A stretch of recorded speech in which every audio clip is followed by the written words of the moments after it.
Ready? Ready. 3, 2, 1.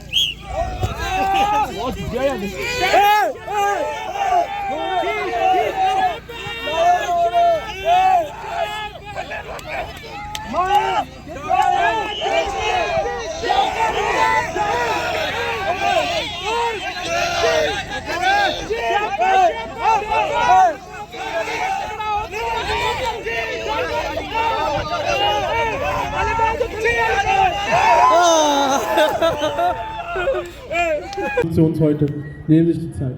Wir haben Flyers hier, wir haben Flyers über Frauen, wir haben Flyers über Rassismus, wir haben auch Plakate über Dschihad, ein Wort, das öfters in den Medien erwähnt wird, und Kommunikations- und Folgen über Dschihad, was Dschihad eigentlich wirklich bedeutet.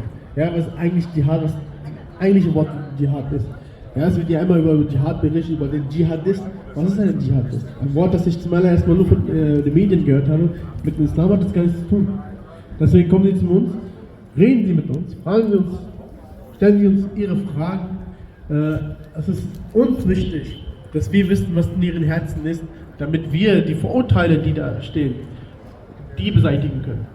Nehmen Sie sich heute wirklich bitte die Zeit, kommen Sie zu uns und geraten Sie mit uns in einen Dialog. Dafür sind wir hier. Es wurde öfters schon, viele Male schon erwähnt, ja, die Muslime tun ja gar nichts. Wo sind denn die Muslime? Die sollen sich mal zeigen, ja.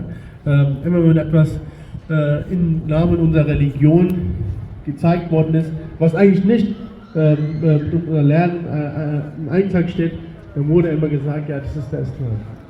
वालेकुम रहमतुल्लाह। आज हमारा इज्तिमा था इधर नोए वीक में और अभी इसकी वाइंड अप मतलब तैयारी जो है वो ख़त्म हो गया इज्तिमा।